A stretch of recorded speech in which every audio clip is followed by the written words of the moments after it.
O homem que não se conhece não consegue superar seus limites. O ser humano precisa se conhecer para superar seus limites, né? A gente precisa conhecer nossa cultura para superar os limites da nossa cultura. A gente precisa conhecer a realidade nacional para superar os limites da realidade nacional. A gente precisa se conhecer para superar nossos próprios limites, né? Então, nesse sentido, tem toda uma disposição psicanalítica do mundo, né? Que a gente precisa se interpretar melhor e entender. Mas não é se desvelar totalmente, não é desconstruir tudo. Longe disso, né? Mas tudo isso tem a ver com narrativas, né? A gente tem aí uma ilusão biográfica que a gente constrói a respeito de si próprio, que a gente precisa desconstruir essa ilusão biográfica, né? Para a gente poder ser melhor, mais apurado, né? Eu uso muito isso na gestão, né? As gestões que eu faço das minhas empresas, ela está muito atrelada a essa concepção. Mas, voltando à questão da manipulação, né? As IAs, elas têm esse potencial manipulador, mas elas têm esse potencial manipulador porque esse potencial é humano. Potencial humano, sim, né? sim. Agora, a questão é como a gente usa essa ferramenta de uma maneira ética. Ela é uma alavanca que vai tanto trazer mais abundância e mais vantagens e benefícios para a humanidade, assim como também malefícios na mesma medida. Cara, você sabe que essa é uma Qualquer dimensão do que é moderno, né? Quando a gente fala que isso é uma dialética truncada. Né? Existe um grupo de filósofos frankfurtianos que eles falam da dialética truncada, da contemporaneidade. Quando você começa a racionalizar o conhecimento, a instrumentalizar a razão, você começa a criar situações onde, por exemplo, a Bayer produzia aspirina e também produzia o Zyklon que matava os judeus nos campos de extermínio. E na mesma planta. E a aspirina faz bem, ela afina o sangue, ela melhora, né, a dor de cabeça, ela evita certos tipos de doenças.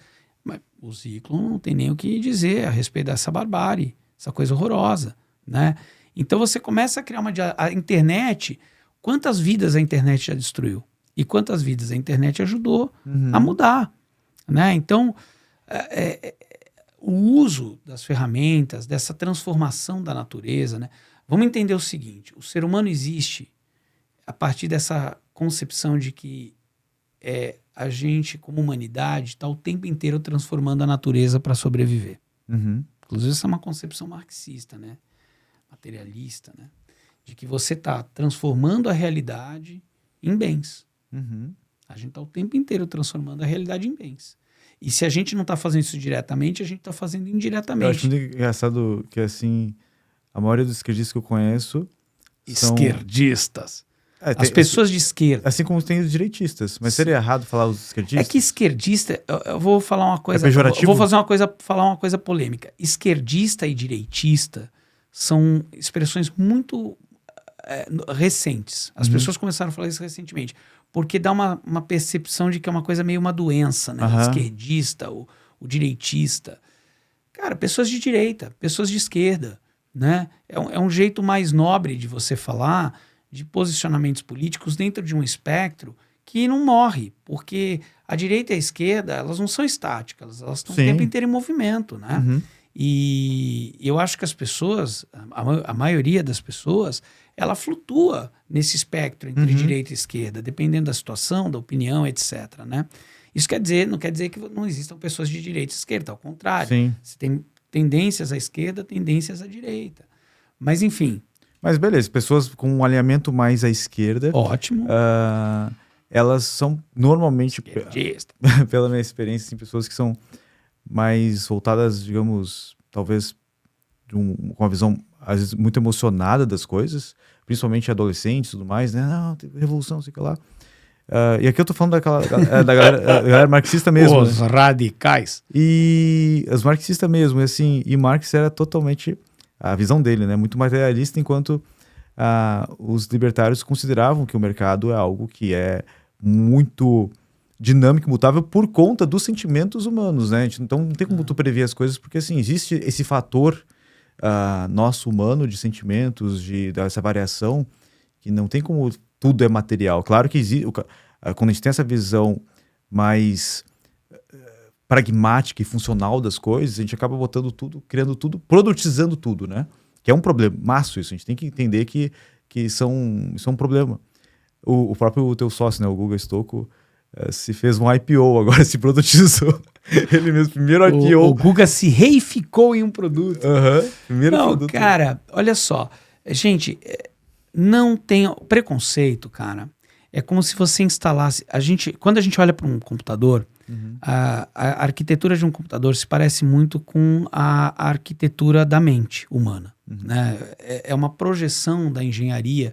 Eu acho lindo isso. E tu vê que isso se reflete em tudo. As LLMs, elas também são o mesmo reflexo. É uma projeção, né? Olha o que eu falo, é uma extensão. A memória RAM é o consciente, o HD é o inconsciente, a capacidade de processamento é a capacidade sináptica, né? Então, se você começar a parar para pensar, um computador ele é quase uma emulação da nossa mente, né? E quando você é preconceituoso, é como se você ocupasse um pedaço enorme do seu HD com um arquivo que não serve para nada. Entende? Que nem está indexado, né? E isso te impede de refletir, te impede de pensar, te impede de viver. E, assim, a gente não pode negar que, concordando ou discordando, existem pensadores que são totalizantes na filosofia, né? O Marx é um pensador totalizante. A filosofia marxista, ela não é uma filosofia sobre o socialismo. Ele está reagindo ao liberalismo e tentando explicar a realidade social da maneira dele. E aí você tem os marxistas, os marxianos, os neomarxistas. Tem toda uma gama, né? Os anarquistas, que de uma certa maneira não derivam do Marx, mas vão dialogar depois nas internacionais. Você tem toda uma gama de histórias aí que a maioria das pessoas não conhece e que elas influenciaram muitas coisas. Por exemplo, a própria discussão lá liberal que a gente estava falando da renda básica, ela foi perpetuada pelos sociais-democratas, né, que são um tipo de discussão dentro dessa lógica marxista, né, e que mais tarde foi sendo apropriada pelo liberalismo, né, então o PSDB, Partido da Social Democracia Brasileira, e que é um partido, teoricamente, centro-direita, né. Então, vocês... Cara, é até difícil as hoje. coisas são ricas. Até comentou comigo de um site lá. Qual que é o nome do site mesmo? É o Political Compass. Political Compass. Olha, politicalcompass.org. Eu acho que é .org ou .com. .org, produção. Né? Eu Aí quando você entra lá, você vai fazer todo um teste. Aquilo ali é da ciência política saxana, inglesa. Você vai fazer toda uma série de perguntas ali. Ele vai colocar você entre direita, esquerda, autoritário e libertário. Porque tem essa também. Às vezes a gente critica uma esquerda autoritária, mas a gente concorda com uma esquerda libertária. Às vezes a gente critica uma direita autoritária, mas a gente concorda com uma direita libertária. A gente tem que saber se posicionar na bússola política, né? Por isso o nome do negócio é Political Compass, né? Então a questão é a seguinte, você vai preencher lá. Aí vai dar que você é um cara de esquerda libertária. Você vai falar, não, cara, eu sou de direita. Calma, meu. Você é para algumas coisas, para outras não, né? Você está ganhando autonomia política. Como é que é? É um espectro que as pessoas têm que entender que não existe só isso ou isso. Essa dicotomia, né, que existe hoje, que ou tu é isso aqui, essa dicotomia. Ou tu tá aqui, ou tu tá ali. Se a gente vai pegar, por exemplo, cara, é cada vez mais difícil. O que é a China? A China é o quê? É um capitalismo com características chinesas? A China é terrível. Eu conheço um cara que é um desses caras que fala no Brasil 247 lá.